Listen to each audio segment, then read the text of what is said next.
I'm Steve Robinson, Chief Inspector for Local Police, and join us today on our work in relation to reducing the numbers of those people killed and seriously injured on our roads. So we're currently on our way to Innovation Boulevard, junction with Wavertree Road, which is the first of our 4 hotspots that we've identified that are causing significant issues for our road users, cyclists and pedestrians. So we started the year with 5 hotspot locations that we've had significant success in reducing the number of KSIs at those locations.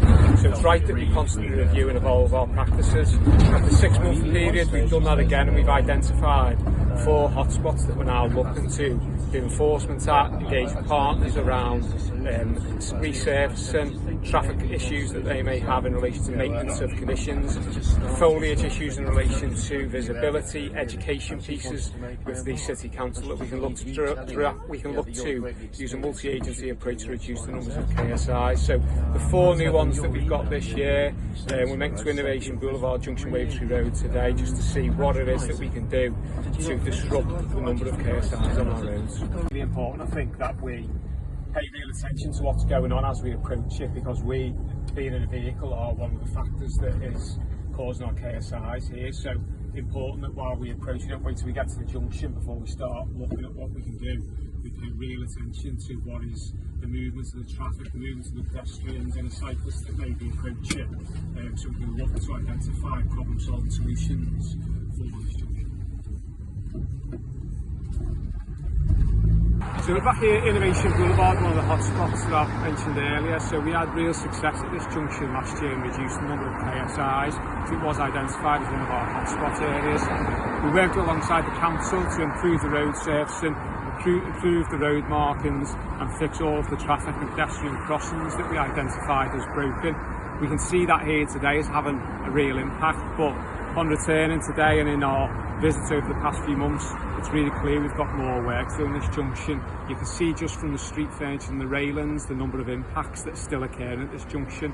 Immediately we've identified ongoing issues that we're going to look to address, working with our partners in Liverpool City Council. So there are obstruction of vital signs, so to give way junction, we're going to look to get the street furniture repaired that isn't given the level of protection that we would want. There's a number of traffic lights that have been damaged since our last visit, so real positive, proactive partnership work with the council and other agencies to get those issues addressed, which will immediately have an impact on the numbers of our KSIs at this location and support our Vision Zero targets to reduce the number of people killed and seriously injured on our roads to 0 by 2040. This is Childwall Avenue, Childwall Valley Road. So we've seen here 4 incidents of driver error that have caused significant damage and injury to members of the public over the last 12 months. So 2 of those injuries that we've seen resulted from a collision at the back of a car. 2 of those have resulted in the car pulling out into lane 1 but not seeing the traffic into lane 2. So working with our colleagues in the council and the senior engineer that we've got here today, we'll be looking at this junction, seeing how we can maybe redesign it, improve the lines of sight, improve the signage so we can reduce the prospect of those sort of incidents happening.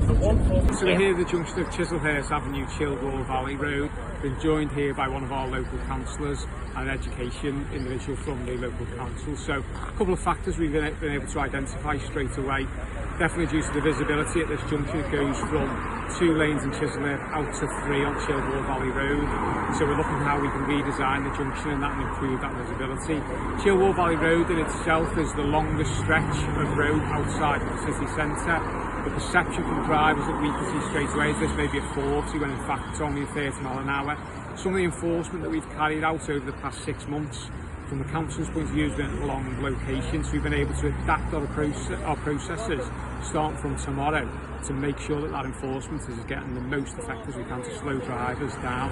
We're also next to Catacare Senior School. Really important for us that we get into the school and create some education pieces and educate the parents at that school and the children. So working with Andy Codd, our education lead from local council, we're designing a specific road enforcement and road safety campaign to go into Catacare Senior School and really start that education work and have a preventative approach to reduce the numbers of killed and seriously injured. We're approaching our 3rd of the 4 hotspots today. So this is Smithdown Road junction with Gresford Avenue. So this junction for us has caused us numerous issues around pedestrian footfall within it. So whereas the other junctions before it have been around vehicles, this is very much pedestrian error that we've seen here. So just to show our varied approach to all of the hotspots, we've got one of our neighbourhood managers, Susie Kingan, joining us, who are going to look to get as much messaging out as we can to local residents and community members to try and improve the awareness of the importance of road safety for all members of the public, not just those inside the cars. So hopefully this one we'll have a different approach for it, but it just shows the evolving nature of how we as the police and our partners are looking to address every road safety issue at every hotspot location in different ways.